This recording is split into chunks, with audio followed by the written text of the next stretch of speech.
Assalamualaikum Tuan. Ya, Waalaikumsalam semua. Saya Haziq, saya datang sini untuk bagi satu aduan lah berkaitan rasuah. Okey, baik. Kita uruskanlah.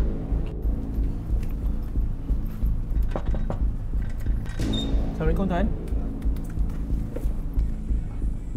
Tuan, saya ada nak maklumkan berkaitan dengan satu maklumat berkaitan dengan rasuah lah. Oh, ada perandu datang lah. Betul Tuan. Jika perandu ingin membuat aduan, kan? Biarlah. Baik Tuan. Terima kasih Tuan. Assalamualaikum. Mungkin rasuah hampa kecil, sekadar hadiah, sekadar budi, tetapi kesannya besar. Rasuah mencuri peluang, menghapuskan keadilan dan membunuh kepercayaan. Mari kita fahami, cegah dan lawan rasuah dari akar umbi. Saya, Nurhayati Usaha binti Ahmad Rosli, wartawan Ciri TV PSS Seniadi akan mengupas isu ini.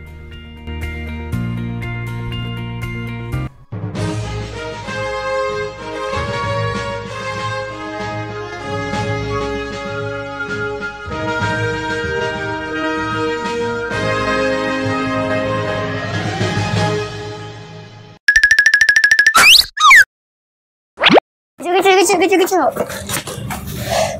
Awak lambat. Saya catat nama awak dalam buku ni. Janganlah. Nanti aku belanja aiskrim kat kantin. Sedap juga kalau dapat aiskrim ni. Awak dah rasa saya. Wiratul. Bersalah dikesan. Assalamualaikum cikgu, saya membawa pesalah rasuah. Salah rasuah? Awak buat apa ni? Awak tahu tak rasuah tu satu kesalahan jenayah? Ingat, lain kali jangan buat lagi. Faham? Cikgu, saya takkan ulangi lagi. Okey. Terima kasih Wiratul. Awak telah membantu pihak sekolah untuk menangani rasuah. Bagus, good job. Terima kasih cikgu. Jangan dijual, maruah dan janji. Amanah dijunjung, rasuah dibenci. Wira anti rasuah teguh berdiri, menjunjung amanah demi integriti.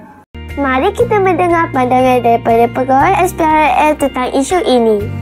Bersama saya, penguasa kanan Tuan Syahrir Hafiz bin Syamsi yang merupakan ketua SPRM Mersing. Assalamualaikum Tuan. Waalaikumsalam. Tuan, apakah tugas utama SPRM dalam membantas rasuah di Malaysia? Okey, tugas utama Suruhanjaya Pencegahan Rasuah Malaysia adalah mencegah, mengesan dan mengambil tindakan terhadap sebarang perlakuan rasuah di negara ini. Apakah program atau kempen anti rasuah yang boleh dijalankan di sekolah pula Tuan? Salah satunya adalah ceramah kesedaran anti rasuah bersama SPRM. Cara kedua, buat pertandingan poster, esei atau sajak dengan bertemakan integriti dan anti rasuah. Bagaimana pula guru dan pelajar boleh bekerjasama dalam mewujudkan budaya anti rasuah di sekolah?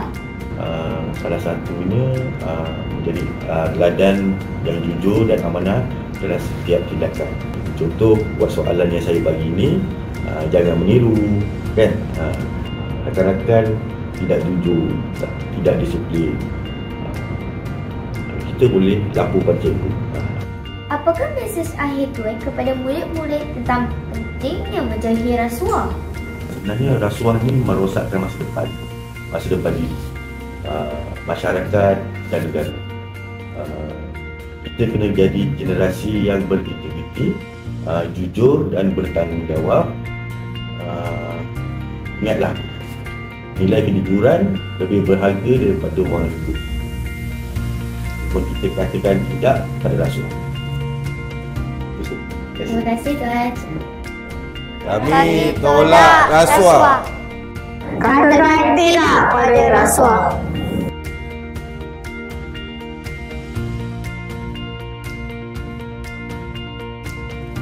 Saya Nurhayati Usaha binti Ahmad Rosli, wartawan Cili TV PSS Seniadi mengundurkan diri. Assalamualaikum warahmatullahi wabarakatuh.